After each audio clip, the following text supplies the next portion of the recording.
വീണ്ടും സ്വാഗതം വീഡിയോത്തിലേക്ക്. നമ്മൾ ഇന്ന് വീഡിയോത്തിൽ ചർച്ച ചെയ്യുന്നത് പോളിസിസ്റ്റിക് ഓവേറിയൻ ഡിസീസിനെ കുറിച്ചാണ്. അപ്പോൾ ഇതിനെക്കുറിച്ച് എന്താണ് പോളിസിസ്റ്റിക് ഓവേറിയൻ ഡിസീസ്, എന്തൊക്കെയാണ് അതിൻ്റെ സിംറ്റംസ്, ഇതൊക്കെ നമുക്ക് വിദഗ്ധമായി പറഞ്ഞുതരാൻ നമ്മോടൊപ്പം ഇന്നുള്ളത് ഇന്റർനാഷണൽ മോഡേൺ ഹോസ്പിറ്റലിലെ ഡോക്ടർ ശിവയാണ്. ചീഫ് കൺസൾട്ടന്റ് ഗൈനക്കോളജിസ്റ്റുമാണ്, അതുപോലെ ലാപ്രോസ്കോപ്പിക് സർജനും കൂടിയാണ്. ഡോക്ടർ, നമുക്കൊരു കോളർ എത്തിയിരിക്കുകയാണ്. കോളറിലേക്ക് പോകാം. ഹലോ. Good afternoon. വീഡിയോത്തിലേക്ക് സ്വാഗതം. പേര് പറഞ്ഞോളൂ. എന്റെ പേര് ആര്യ എന്നാണ്. ആര്യ, ഡോക്ടറിനോട് ചോദിച്ചോളൂ. ഡോക്ടർ, എനിക്ക് എൻഡോമെട്രിയോസിസ് സിസ്റ്റ് ഉണ്ടായിരുന്നു. അപ്പൊ അത് എനിക്ക് സർജറി കഴിഞ്ഞു. അപ്പൊ ഇപ്പൊ ഇനി വരാനുള്ള ചാൻസ് ഉണ്ടോ? എന്നാ ഇപ്പൊ കഴിഞ്ഞിട്ട് സർജറി കഴിഞ്ഞിട്ട് എത്ര കാലമായി? അത് ഒരു 4 years ആയി. 4 years ആയി. അത് കഴിഞ്ഞിട്ട് സർജറി കഴിഞ്ഞ ഉടനെ എന്തെങ്കിലും ട്രീറ്റ്മെന്റ് എടുത്തിരുന്നോ? ഇഞ്ചക്ഷൻ? പിന്നെ ഒരു ട്രീറ്റ്മെന്റ് എടുത്തില്ല. പിന്നെ ഞങ്ങൾ IVF ട്രീറ്റ്മെന്റിനൊക്കെ പോയിരുന്നു, പക്ഷെ സക്സസ് ആയില്ല. അല്ല, പീരീഡ് സ്റ്റോപ്പ് ചെയ്യാനായിട്ടുള്ള ട്രീറ്റ്മെന്റ് എന്തെങ്കിലും എടുത്തോ ആര്യ? ഇല്ല, അങ്ങനെയൊന്നും എടുത്തിട്ടില്ല. എൻഡോമെട്രിയോട്ടിക് സിസ്റ്റ് എന്ന് വെച്ചാൽ റെക്കർ ചെയ്യാനുള്ള ചാൻസ് ഉണ്ട്, ഇല്ലാന്ന് പറയണില്ല.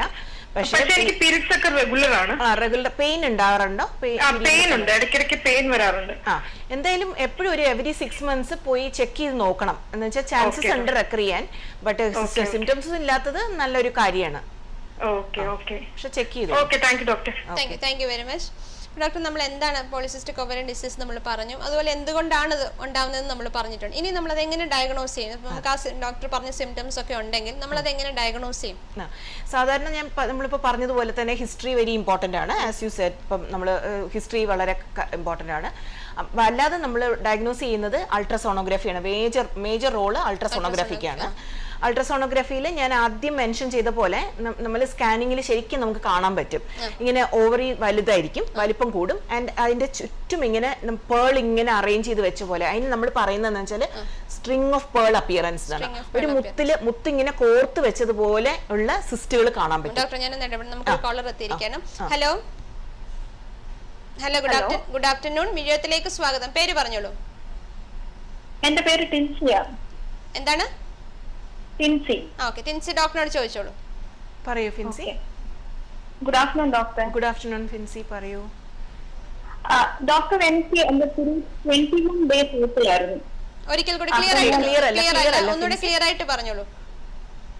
എന്റെ periods 21 days, every month 21 days ആയിരുന്നു എന്റെ പീരിയഡ്സ്. ഓക്കെ.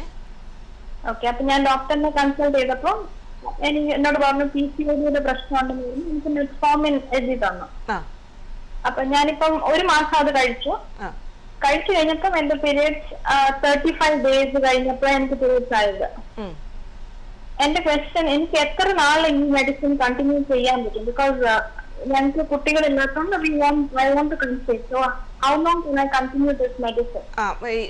ഇപ്പൊ കുട്ടികൾക്ക് വേണ്ടി ട്രൈ ചെയ്യുന്നതാണെങ്കിൽ കണ്ടിന്യൂ ചെയ്തോണ്ടിരിക്കണം. ഇപ്പൊ കുട്ടികൾക്ക് വേണ്ടി ട്രൈ ചെയ്യല്ലേ ഫിൻസി? അപ്പൊ കണ്ടിന്യൂ ചെയ്യണം. ആൻഡ് കുട്ടി പ്രഗ്നന്റ് ആയിട്ടും നമുക്കൊരു 32 weeks വരെ അത് ഈവൻ കണ്ടിന്യൂ ചെയ്യാം ഡ്യൂറിങ് പ്രഗ്നൻസി. എന്താ ഞാൻ അങ്ങനെ പറയാൻ കാരണം എന്ന് വെച്ചാൽ, നമ്മൾ പോളിസിസ്റ്റിക് ഓവറിയിൽ ഇൻസുലിൻ റെസിസ്റ്റൻസ് ഉണ്ട്. അത് one of the causes of anovulation, അല്ലെങ്കിൽ എഗ് ഫോം ചെയ്യാതിരിക്കാൻ ഉള്ള കാര്യമാണ്. അതാണ് one of the reason for infertility ആണ്. വളരെ important reason for not to കുട്ടികൾ ഉണ്ടാവാതിരിക്കാനുള്ള കാരണത്തിൽ മെയിൻ കാരണമാണ് എഗ് ഉണ്ടാവാതിരിക്കുന്നത്. അപ്പം അത് മാത്രമല്ല, വൺസ് എഗ് വന്നു എന്ന് വെച്ചോളൂ, ഈ മെറ്റ്ഫോമിൻ കഴിച്ചിട്ട് എഗ് വന്നിട്ട് പ്രഗ്നന്റ് ആയാലും നമ്മൾ മെറ്റ്ഫോമിൻ സ്റ്റോപ്പ് ചെയ്താൽ ഇൻക്രീസ് ചാൻസ് ഓഫ് മിസ്കാരേജ് ഉണ്ട്. ബിക്കോസ് ഇൻസുലിൻ റെസിസ്റ്റൻസ്, നേരത്തെ ഞാൻ പറഞ്ഞതനുസരിച്ച് insulin resistance one of the reason four miscarriage. So നമ്മൾ അഡ്വൈസ് ചെയ്യുന്നത് എന്താണെന്ന് വെച്ചാൽ പേഷ്യൻസിൻ്റെ അടുത്ത് കണ്ടിന്യൂ ചെയ്യണം. പ്രഗ്നന്റ് ആയാലും കണ്ടിന്യൂ ചെയ്യുക. ബിക്കോസ് ഈവൻ ഇൻ പ്രഗ്നൻസി അവർ ഡയബറ്റിക്കും ആവാനുള്ള സാധ്യതയും പോളിസിസ്റ്റിക് ഓവറിയുള്ള പേഷ്യൻസ് പ്രഗ്നന്റ് ആവുമ്പം അതിനുള്ള ചാൻസ് കൂടുതലാണ്. അപ്പോൾ മെറ്റ്ഫോമിൻ കഴിക്കുകയാണെങ്കിൽ അതും കുറഞ്ഞിരിക്കും. സോ നമ്മൾ യൂഷ്വലി ഒരു 32 weeks ഓഫ് പ്രഗ്നൻസി വരെ, 34-32 weeks, ചിലവർ full through out pregnancy continue ചെയ്യാൻ പറയുന്നുണ്ട്. ഡിഫറെന്റ് സ്കൂൾ ഓഫ് തോട്ട് ആണ്. പക്ഷെ ഈവൻ പ്രഗ്നൻസിയിൽ അത് കണ്ടിന്യൂ ചെയ്യണം. ഒരു കുഴപ്പമില്ല, ഒന്നും ഒരു കുഴപ്പമില്ല. പിന്നെ എന്റെ ഡോസേജ് ഞാൻ മോർണിംഗ് 500 mg, നൈറ്റ് 500 mg കഴിക്കുന്നത്. അപ്പം എനിക്ക് ചിലപ്പോഴൊക്കെ ഭയങ്കര വിശപ്പ് തോന്നും. അപ്പം അന്നേരം ഒത്തിരി ഫുഡ് കഴിക്കാൻ തോന്നും എനിക്ക്. അന്നേരം ഈ മരുന്ന് കഴിച്ചു കഴിഞ്ഞ തൊട്ട് അത് ചിലവരൊക്കെ പറയുന്നുണ്ട് അങ്ങനെ കൂടുതലും വിശപ്പ് തോന്നുന്ന. യൂഷ്വലി 2000 തന്നെ വളരെ കുറവ് ഡോസ് എന്നാണ് പറയുന്നത്. ഏറ്റവും മിനിമം ഡോസ് ഇന്റർനാഷണൽ സ്റ്റാൻഡേർഡ്സിൽ പറയുന്ന 1500 എങ്കിലും വേണം, എന്നാലേ ശരിക്കും ഇഫക്റ്റീവ് ആവുള്ളൂ. പക്ഷേ പ്രാക്ടിക്കലി ചിലപ്പോൾ ഈ പറഞ്ഞ പോലെ പേഷ്യൻസിന് അത് ടോളറേറ്റ് ചെയ്യാൻ പറ്റാണ്ട് വരാറുണ്ട്. Okay, thank you very much. Doctor നമ്മൾ സംസാരിച്ചത് എങ്ങനെ ഡയഗ്നോസ് ചെയ്യാമെന്നാണ്. അപ്പം അൾട്രാസൗണ്ട് സ്കാനിങ്ങിനെ കുറിച്ച് ഡോക്ടർ പറഞ്ഞു. അപ്പം അതിനെക്കുറിച്ച് ഒന്നുകൂടെ ഒന്ന് അൾട്രാസൗണ്ട് സ്കാൻ മെയിൻലി നമ്മൾ ട്രാൻസ്വജനൽ അൾട്രാസോണോഗ്രഫിയാണ് പ്രിഫർ ചെയ്യുന്നത്. താഴെ കൂടെയുള്ള സ്കാനിങ്, ട്രാൻസ്വജനൽ കൂടെയുള്ള സ്കാനിങ് ഏറ്റവും വളരെ ക്ലിയർ ആയിട്ട് നമുക്ക് പോളിസിസ്റ്റിക് ഓവറിയെ കാണിക്കുന്നത്. ആൻഡ് നേരത്തെ പറഞ്ഞതുപോലെ തന്നെ ഓവറിയുടെ വോളിയം 8 ml കൂടുതൽ, അതായത് ഏകദേശം 2 to 3 times more size of A normal ovary കാണും. ആൻഡ് പിന്നെ ഈ സ്ട്രിങ് ഓഫ് പേൾ അപ്പിയറൻസ് കാണാൻ പറ്റും. ഒരു 10-15 small tiny cyst less than 1 centimeter ഇങ്ങനെ ഓവറിയുടെ ചുറ്റും ഇങ്ങനെ അറേഞ്ച് ചെയ്ത് വെച്ചതുപോലെ നല്ല കാണുമ്പോൾ നല്ല ഭംഗിയായിട്ടിരിക്കും കാണാനായിട്ട്. മാല കെട്ടി വെച്ചതുപോലെ ഓവറിയുടെ ചുറ്റും ഇരിക്കുന്ന പോലെ കാണും സിസ്റ്റ് ഇരിക്കുന്ന കണ്ടാല്. അത് അങ്ങനെ കുറച്ച് ക്രൈറ്റീരിയ ഉണ്ട് അൾട്രാസൗണ്ടിൽ നമുക്ക് ഡയഗ്നോസ് ചെയ്യാൻ. പിന്നെ ആസ് നേരത്തെ പറഞ്ഞ പോലെ ബ്ലഡ് ടെസ്റ്റ് ചെയ്യണം. Blood for hormone level, mainly testosterone level, male ഹോർമോണിന്റെ ലെവല്, ഫീമെയിൽ ഹോർമോണിന്റെ തന്നെ LH FSH എന്ന് പറഞ്ഞ 2 ഹോർമോൺ ഉണ്ട്, അതിന്റെ ലെവലിന്റെ റേഷ്യോ, പിന്നെ ഇൻസുലിൻ റെസിസ്റ്റൻസ് ഇപ്പൊ പറഞ്ഞത്, പിന്നെ തൈറോയിഡ് ഫംഗ്ഷൻ ടെസ്റ്റ്, സ്കാനിങ് ഉണ്ട്, ബ്ലഡ് ടെസ്റ്റ്, ബ്ലഡ് ബയോകെമിസ്ട്രി ഉണ്ട്.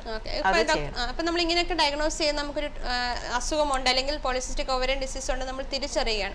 എന്നിട്ട് നമ്മളൊരു ട്രീറ്റ്മെന്റിലോട്ട് പോകാതിരിക്കുകയാണെങ്കിൽ അതിന് എന്തെങ്കിലും കോംപ്ലിക്കേഷൻസ് എത്താറുണ്ടോ? പിന്നെ ഒരു കാര്യം കൂടി ഞാൻ പറയട്ടെ ഈ അവസരത്തിൽ, ഈ പോളിസിസ്റ്റിക് ഓവറി നമുക്ക് കാണാൻ പറ്റുന്ന 20% of any reproductive age group ഉള്ള ഫീമെയിൽസിന്റെ സ്കാൻ എടുത്ത് നോക്കിയാലും 20% കാണാം നമുക്ക് പോളിസിസ്റ്റിക് ഓവറി ഉള്ളത്. പക്ഷെ എല്ലാ സ്ത്രീകൾക്കും പോളിസിസ്റ്റിക് ഓവറി ഉണ്ടെങ്കിൽ പ്രോബ്ലം ഇല്ല. ചിലവർക്ക് ഈ ഹോർമോൺ പ്രോബ്ലം ഒന്നും ഇല്ല, അവർക്ക് ഹോർമോൺ ബയോകെമിസ്ട്രിയും അതുപോലെ തന്നെ ഇൻസുലിൻ റെസിസ്റ്റൻസും എല്ലാം നോർമൽ ആയിരിക്കും. ഓൺലി പോളിസിസ്റ്റിക് മാത്രമാണെങ്കിൽ ചിലപ്പോൾ അത് ഒരു പ്രോബ്ലവും ഇല്ല. സോ നമുക്ക് അത് ഈച്ച് കേസ് ഡിപ്പെൻഡ് ചെയ്തിരിക്കും. പിന്നെ എന്തായാലും ലക്ഷ്മി എന്നോട് ചോദിച്ചത് അഥവാ നമ്മൾ ട്രീറ്റ്മെന്റ് ഒന്നും എടുക്കാതിരുന്നാല് polycystic. Hello, good afternoon. Good afternoon. വീഡിയോത്തിലേക്ക് സ്വാഗതം. പേര് പറഞ്ഞോളൂ. എന്റെ പേര് ഷിഞ്ചു ആണ്. ഷിഞ്ചു, ഡോക്ടറോട് ചോദിച്ചോളൂ. ഷിഞ്ചു, ഹലോ ഷിഞ്ചു, പറയൂ. മാഡം, എനിക്ക് പോളിസിസ്റ്റിക് ഓവറിയും ഉണ്ട്, പ്ലസ് ഹൈപ്പോതൈറോയിഡിസം ഡയഗ്നോസ് ചെയ്തിട്ടുണ്ട്. ഈ കൺസീവ് ചെയ്യുന്നതിന് ബുദ്ധിമുട്ടുണ്ടോ മാഡം? ഏത് കൺസീവ്? പോളിസിസ്റ്റിക് ഓവറി ഞാൻ നേരത്തെ പറഞ്ഞല്ലോ. പോളിസിസ്റ്റിക് ഓവറിയും തൈറോയിഡിന്റെ അണ്ടർ ആക്ടിവിറ്റി, അതായത് ഹൈപ്പോതൈറോയിഡിസവും പ്രൊലാക്റ്റിൻ മിൽക്ക് ഹോർമോണിന്റെ ഓവർ പ്രൊഡക്ഷനും, ഇത് മൂന്നും വളരെ അസോസിയേറ്റഡ് ആയിട്ട് വരുന്ന കണ്ടീഷൻസ് ആണ്.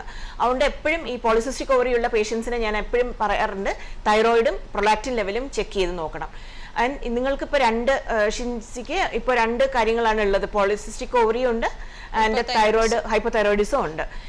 ഇത് രണ്ടും ഡെഫിനറ്റ്ലി വളരെ സന്തോഷമായിട്ടുള്ള കാര്യമല്ല വരണത്. പക്ഷെ ഇത് കൊണ്ട് നിങ്ങൾ കൺസീവ് ചെയ്യില്ല എന്നൊന്നുമില്ല, കുറച്ച് ഹെൽപ്പ് വേണ്ടി വരും.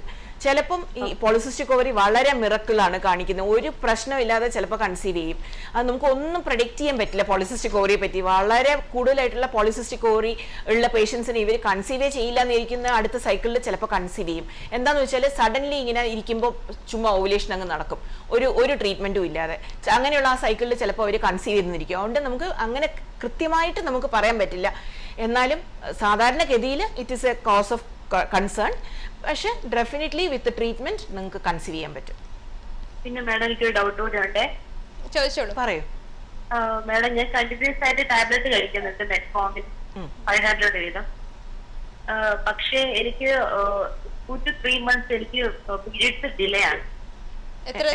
എങ്ങനെയാണ്? 500 വീതം മെറ്റ്ഫോമിൻ മോർണിംഗ് ഈവനിംഗ് കഴിക്കുന്നുണ്ട്. പക്ഷെ എനിക്ക് 2 to 3 months പീരിയഡ്സ് ഡിലേ ആയിട്ടാണ് വരുന്നത്. 2 to 3 months ഡിലേ ചെയ്യണത് ശരിക്കും പറഞ്ഞാൽ അപ്പൊ പോളിസിസ്റ്റിക് ഓവറി ശരിക്കും പ്രോപ്പർ ട്രീറ്റ്മെന്റ് കിട്ടുന്നില്ല. അപ്പം അതിനെ ഒന്ന് കൺസൾട്ട് ചെയ്യണം, ഗൈനക്കോളജിസ്റ്റിനെ കൺസൾട്ട് ചെയ്യണം, ഹോർമോൺ ലെവൽസ് എല്ലാം ഒന്നും കൂടെ ചെക്ക് ചെയ്യണം ഞാനിപ്പോൾ പറഞ്ഞതുപോലെ. എന്നിട്ട് നമുക്ക് ഈ ഗ്ലൂക്കോഫേജിന്റെ ഡോസ് 500 വളരെ മിനിമം ഹോമിയോപ്പതിക് ഡോസ് ആണത്. ആൻഡ് അതുകൊണ്ട് അത് കുറച്ചും കൂടി നമുക്ക് കൂടുതൽ വേണ്ടി വരും എന്നാണ് എനിക്ക് തോന്നുന്നത്. Thank you very much. Doctor നമ്മൾ സംസാരിച്ചുകൊണ്ടിരുന്നത് ഇപ്പോൾ നമ്മൾ ഡയഗ്നോസിസ് ചെയ്തു ഡിസീസ് ഉണ്ടെന്ന്, അതൊരു റീപ്രൊഡക്റ്റീവ് ഏജിലാണ് ഡയഗ്നോസ് ചെയ്യുന്നതെങ്കിൽ നമ്മളത് ട്രീറ്റ്മെന്റിലോട്ട് പോയില്ലെങ്കിൽ അതിന് വരുന്ന കോംപ്ലിക്കേഷൻസ് എന്തൊക്കെയാണ്? ഇത് ശരിക്കും പറഞ്ഞാൽ ലക്ഷ്മി, ഇത് പോളിസിസ്റ്റിക് ഓവറി ഓവുലേഷന്റെ മാത്രം അല്ലെങ്കിൽ റീപ്രൊഡക്ഷൻ മാത്രം അതിൽ ഒതുങ്ങി നിൽക്കുന്നില്ല. ഈ പോളിസിസ്റ്റിക് ഒവേരിയൻ സിൻഡ്രോം അല്ലെങ്കിൽ പോളിസിസ്റ്റിക് ഒവേരിയൻ ഡിസീസ് എന്ന് പറഞ്ഞാൽ ഒരു സിസ്റ്റമിക് ഡിസീസ് ആണ്. ഡിസീസ് എന്ന് പറയുന്നില്ല, സിസ്റ്റമിക് പ്രോബ്ലംസ് വരാം if we are not careful. കാര്യം ഒന്ന്, more chance of becoming diabetes in future life, more chance of becoming hypertensive, hypertension വരാനുള്ള ചാൻസ് ഉണ്ട്. ഹൃദ്രോഗങ്ങൾ അല്ലെങ്കിൽ ഹാർട്ട് ഡിസീസ് വരാനുള്ള ചാൻസുകൾ കൂടുതലുണ്ട്. ലൈപ്പിഡ് കൂടുതൽ, ഡിസ്ലൈപ്പിഡീമിയ അല്ലെങ്കിൽ കൊളസ്ട്രോൾ, അങ്ങനെ കൊളസ്ട്രോൾ ലെവൽ കൂടാനുള്ള സാധ്യതകളുണ്ട്. ഡോക്ടർ ഞാൻ ഒരിക്കൽ കൂടി ഇടപെടും, നമുക്കൊരു കോളർ എത്തിയിരിക്കുകയാണ്. Hello good afternoon. വീഡിയോത്തിലേക്ക് സ്വാഗതം. പേര് പറഞ്ഞോളൂ. എന്റെ പേര് എൽസ. എൽസ, ഡോക്ടറിനോട് ചോദിച്ചോളൂ. Hello doctor. ഹലോ എൽസ, പറയൂ.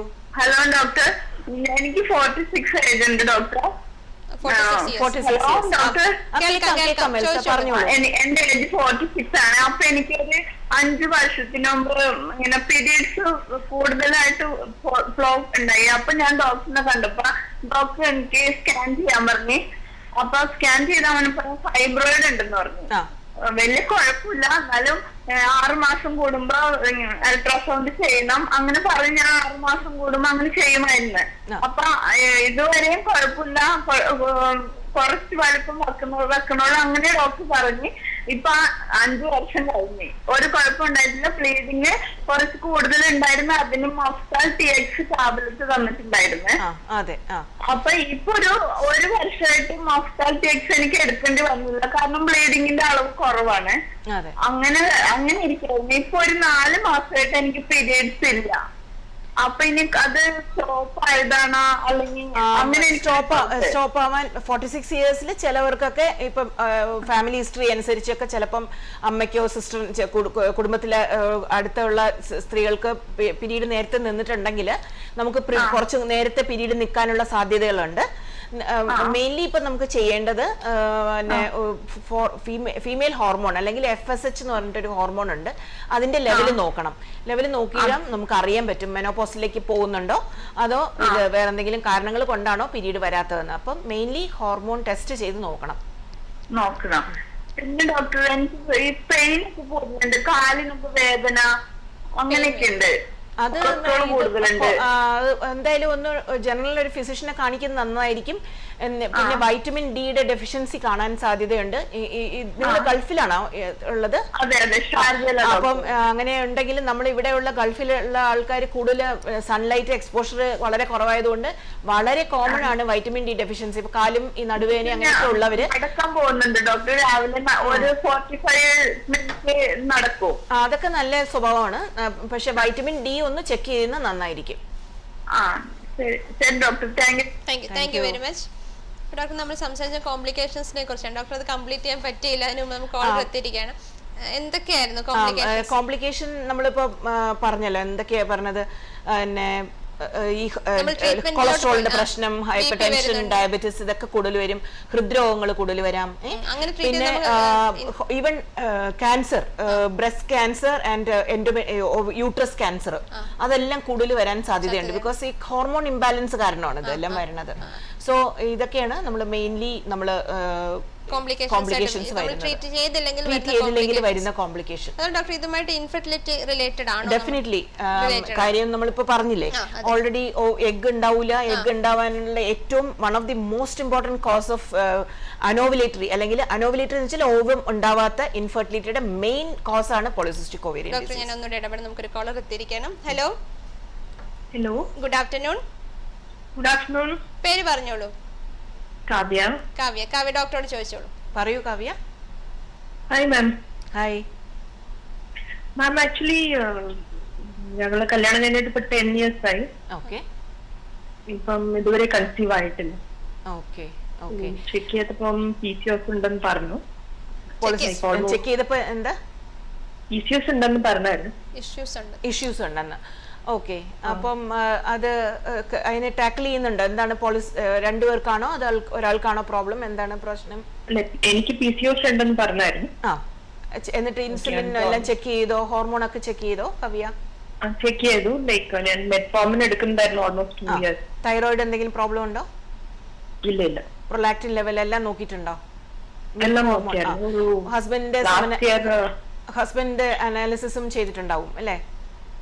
ചെയ്തു. 10 വർഷമായിട്ട് ഇല്ലെങ്കിൽ ഈ പോളിസിസ്റ്റിക് ഓവറിയും ഉണ്ടെങ്കിൽ അടുത്ത നോക്കേണ്ട കാര്യം ട്യൂബ് ടെസ്റ്റ് ചെയ്ത് നോക്കണം. ട്യൂബ് ടെസ്റ്റ് ചെയ്തിട്ടുണ്ടായിരുന്നു. അതും നെഗറ്റീവ് ആണ്. അതെ. നെഗറ്റീവ് മീൻസ് ബ്ലോക്ക് ഒന്നും ഇല്ല. ഇല്ല. ഓക്കെ. അപ്പോൾ ഹസ്ബൻഡിനെ നോക്കിയിട്ട് പ്രോബ്ലം ഒന്നും ഇല്ല.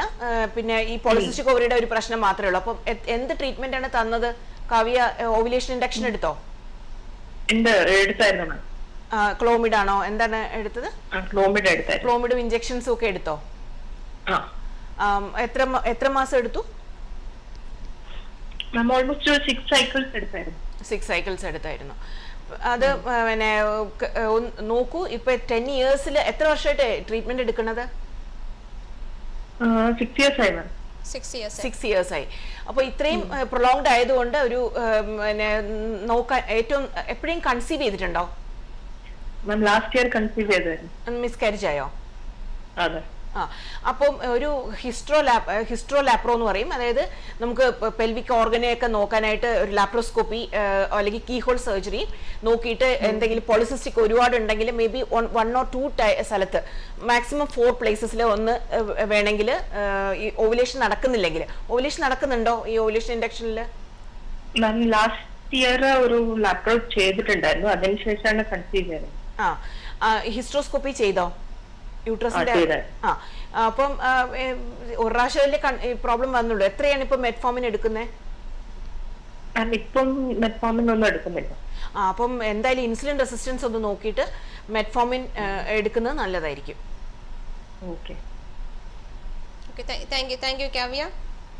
ഡോക്ടർ, നമുക്കൊരു ചെറിയ ഇടവേള എടുത്താലും മിഴിയത്തിൽ ഒരു ചെറിയ ഇടവേളയാണ്. ഇടവേളയ്ക്ക് ശേഷം മടങ്ങി വരാം.